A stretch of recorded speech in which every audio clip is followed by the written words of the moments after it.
I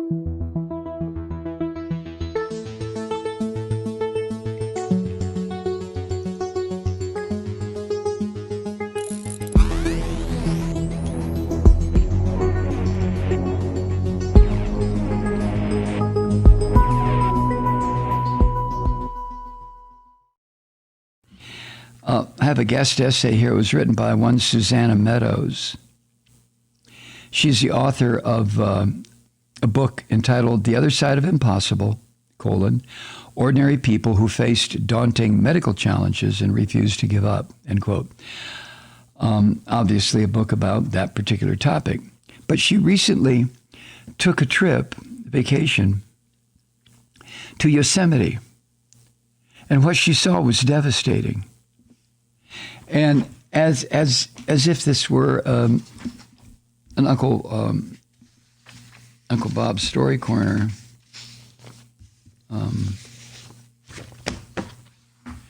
or I'm sorry, Uncle Mike's Story Corner, or A Moment with Bob, I want to share this particular piece with you as if that's what this is.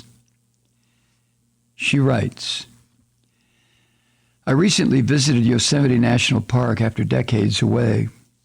In 1993, I spent a summer there as a park ranger intern and came to know and love the park deeply. On this trip, I saw its transformation at the hands of climate change. It was devastating.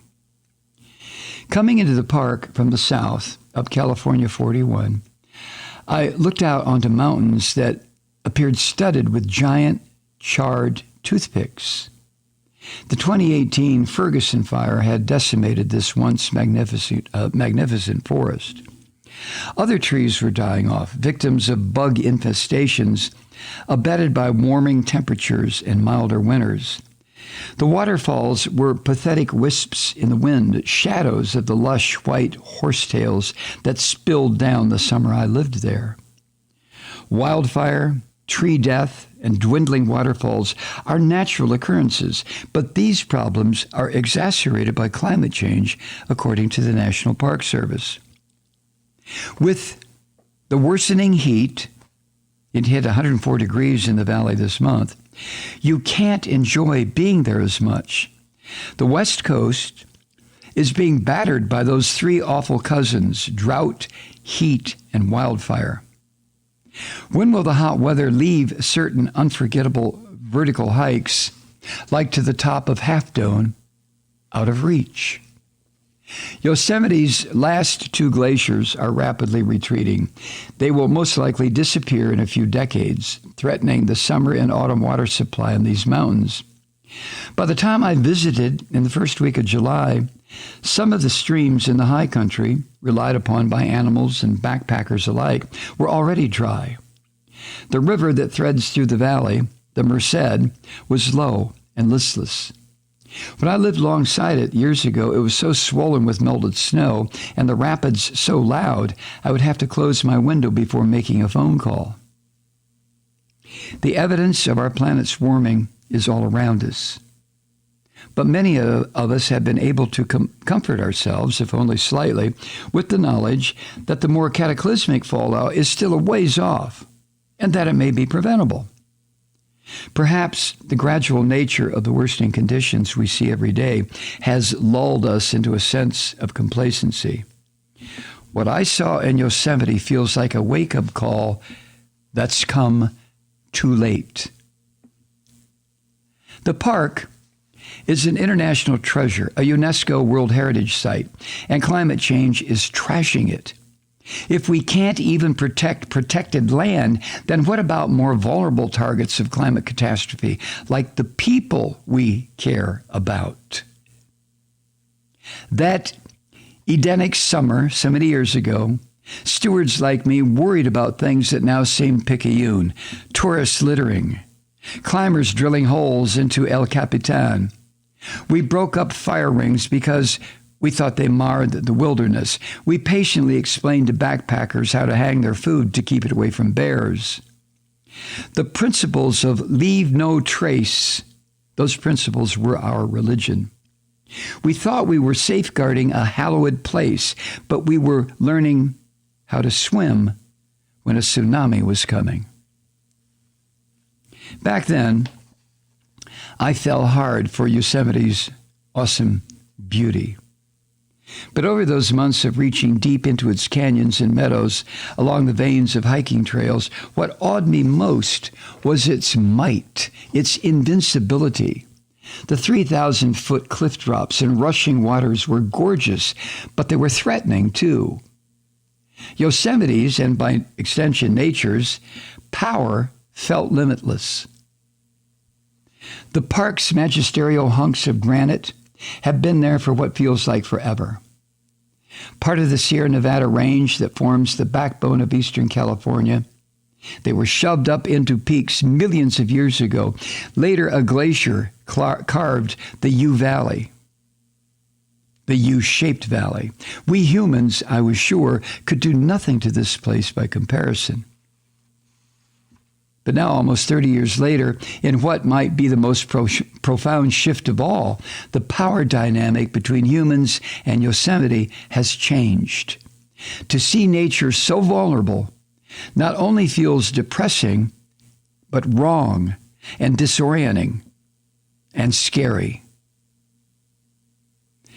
Alejandro Strong, an environmental philosopher who founded Aperian expeditions to lead people on trips into the wilderness, said, quote, "It's reminiscent of that moment when an adult child starts to experience their parent not just as a caregiver, but as someone who is starting to need care."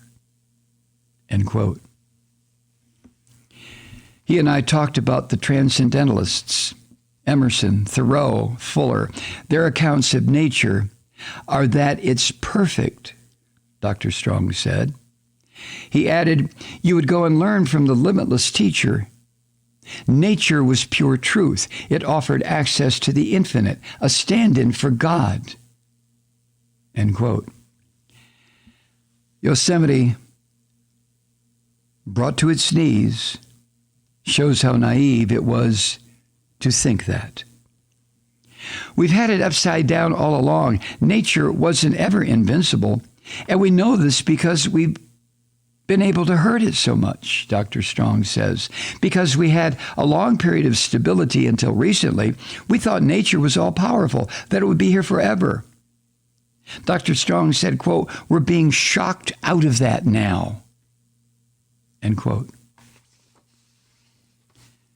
I went to Yosemite with my 13-year-old son, Bo. I wanted to introduce him to a place I've talked about his whole life. He's a hiking enthusiast who climbs gentle mountains in the state parks outside New York City. It was time, I figured, to knock his socks off.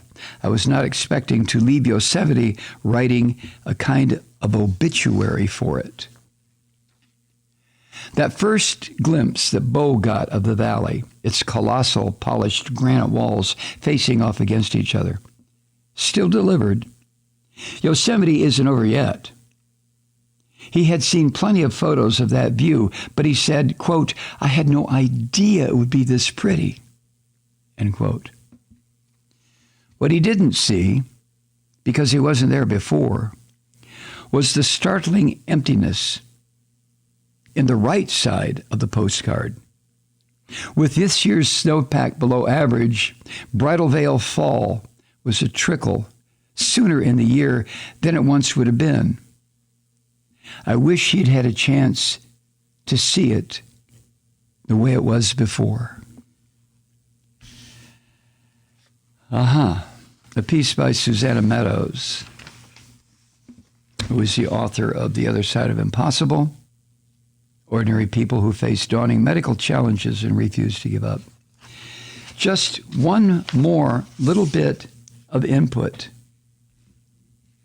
from yet one more source, not a scientific source, but an observer like you are, like I am.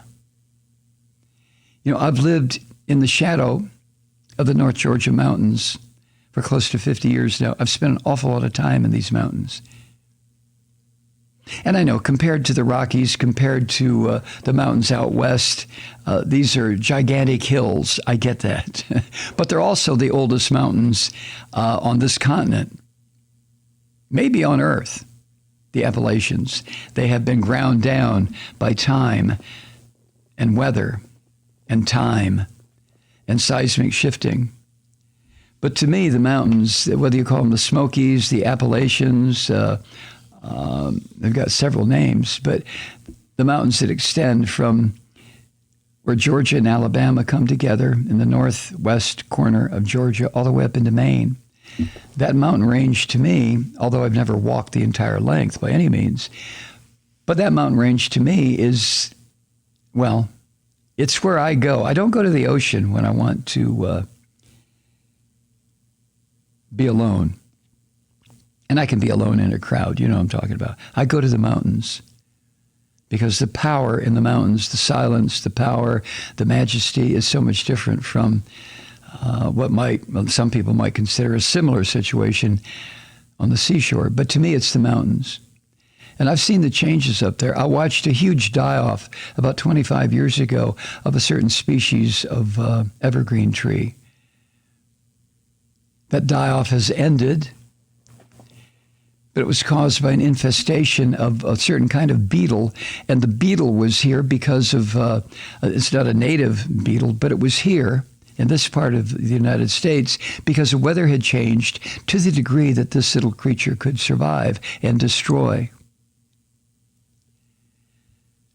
I hate to think that I might have that moment, just like the writer that I just, whose piece I just shared with you, the experience she had at Yosemite. I would hate to have that experience here in the North Georgia mountains. And that's not from a selfish standpoint either. It's from the standpoint of knowing that there are millions of people who enjoy these mountains as much as I do. Some people who just travel through from the Midwest on their way to Florida. They're driving maybe. Or the long-haul truckers who go through these areas. But I mean the people who come to visit and maybe stay, maybe buy a cabin in these mountains. I would hate to think of the day coming when that's not going to be available. So, there you have it. Not a very cheery topic for a Friday to launch you into the weekend, but whatever cheerfulness we find these days, I guess has to be interior cheerfulness, doesn't it? It's getting a little bit difficult to find it in the exterior world right now. I hope it returns, this external cheerfulness. You know what I'm saying? I really, really, honestly, truly do. Hi, Truth Seekers. Mike Malloy here. As you know, we've switched formats and are now broadcast exclusively on the Progressive Voices Network. So that means you get fewer program interruptions, no corporate commercials, and lots of profanity. But our format change also means some of our radio listeners no longer hear the program. It's been a while since I mentioned our podcasts, so you may have forgotten that there is a way to listen to this program anytime you need a good dose of screaming. Visit MikeMalloy.com and subscribe to our podcast. As a podcast subscriber, you can download the program to your mobile device and take me with you wherever you go. And if you have a friend who needs a dose of truth-seeking, you can give a gift subscription as well. That's MikeMalloy.com, and never miss a minute of the uncensored fun and frivolity.